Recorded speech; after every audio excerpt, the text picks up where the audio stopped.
کچھ کام ایسے ہیں کہ جو تم کر رہے ہو، جو لوگ تم کر رہے ہو کام، لیکن یاد رکھنا وہ کام ایسے ہیں کہ وہ ان کے اندر فائدہ کوئی نہیں ہے، فائدہ کوئی نہیں ہے۔ آج ہم دعائیں بھی مانگتے ہیں، آج ہم کہہ بھی رہے ہوتے ہیں کہ خوف خدا ہے، ساری باتیں ہم کر رہے ہوتے ہیں، لیکن شریعت مطہرہ یہ کہتی ہے کہ یہ وہ کام ہے کہ یہ تمہارے کرنے کا کوئی فائدہ نہیں ہے۔ وہ کون سے کام ہیں؟ وہ انسان جو یہ سمجھتا ہے کہ میرے دل کے اندر اللہ کا خوف ہے، اللہ کا خوف ہے، اور وہ گناہوں سے اپنے آپ کو بچا نہیں رہا، تو اس کا یہ کہنا بے فائدہ ہے۔ ذرا اپنے ضمیر کو جھنجھوڑو۔ ہم رمضان کی راتوں میں روتے رہے، کیوں روئے؟ اللہ کا خوف۔ یہ کیسا خوف تھا جو رمضان کے مہینے تک تھا؟ یہ کیسا خوف تھا جو صرف چند لمحوں کے لیے تھا؟ یہ کیسا خوف تھا جو 27ویں شب کو تھا، بعد میں ختم ہو گیا؟ گناہ کو یاد کر کے اس وقت تو روئے، اللہ کے حضور معافی مانگی، اور پھر گناہوں کی طرف راغب ہو گئے۔ شریعت اسلامی کہتی ہے کہ یہ خوف تمہیں بچا نہ سکے گا، یہ تمہارا کہنا فضول ہے کہ میرے دل میں اللہ کا خوف ہے۔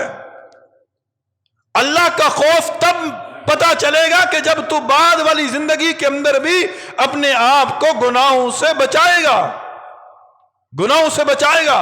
وہ حضرت حسن بصری رحمہ اللہ کا قول ہے نا، توبہ کسے کہتے ہیں؟ توبہ کی تعریف کیا ہے؟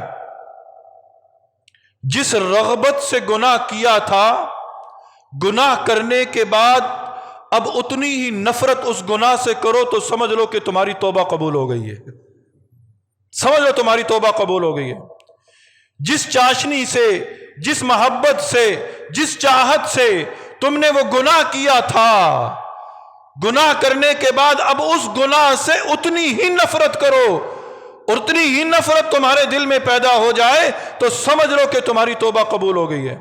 ہم رمضان میں روئے، ہم نے اللہ کے حضور معافی مانگی، رب کا وعدہ ہے کہ میں معافی مانگنے والے کو معافی دیتا ہوں، لیکن کس کو معافی ملتی ہے؟ جو آج کے بعد گناہ نہ کرے۔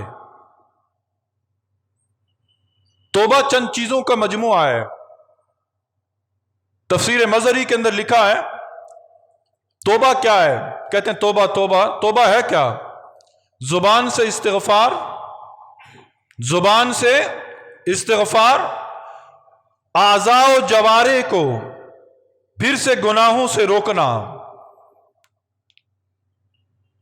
اعضاء و جوارح یعنی یہ جسم کے جو ہاتھ ہیں، زبان ہے، کان ہے، آنکھ ہے، پاؤں ہے، ان اعضاء کو دوبارہ گناہوں سے روکنا، اور پھر فرمایا آئندہ گناہ نہ کرنے کا مستقل ارادہ کرنا، اور پھر جن اسباب کی وجہ سے وہ گناہ ہوا، جن دوستوں کی وجہ سے وہ گناہ ہوا، ان دوستوں کو چھوڑ دینا، ان دوستوں کو چھوڑ دینا۔ یہ توبہ ہے۔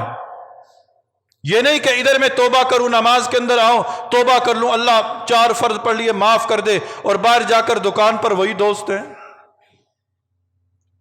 ایسی توبہ قبول نہیں ہوتی۔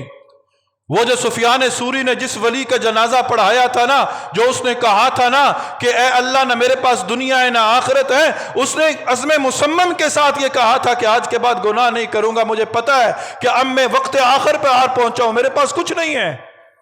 وہ نبی کی مجلس میں جو شخص آ کر رویا تھا، وہ عزم مصمم والا تھا کہ مجھے ایک بار معافی مل جائے، آج کے بعد گناہ نہ کروں گا۔ اور ہم ہیں کہ ادھر معافی مانگتے ہیں، دکان پر جا کر وہی جھوٹ بولتے ہیں، ادھر معافی مانگتے ہیں، معافی مانگ رہے ہوتے ہیں، لیکن ہمارا پیسہ بینکوں کے اندر سود پہ سود چڑھ رہا ہوتا ہے۔ معافی مانگ رہے ہوتے ہیں، پلاننگ کر رہے ہوتے ہیں کہ اس کی جائیداد پر قبضہ کرنا ہے، اسے یہ فلاں نیچا دکھانا ہے، اس کے ساتھ یہ کرنا ہے، تو بتاؤ ہم پھر کہ توبہ قبول کیسے ہوگی؟ تو جو شخص یہ کہتا ہے کہ اللہ کا خوف ہے، اور اللہ کا خوف کہنے کے باوجود وہ گناہوں سے اپنے آپ کو نہیں بچا رہا، تو وہ جان لے کہ اس کا یہ کہنا بے فائدہ ہے۔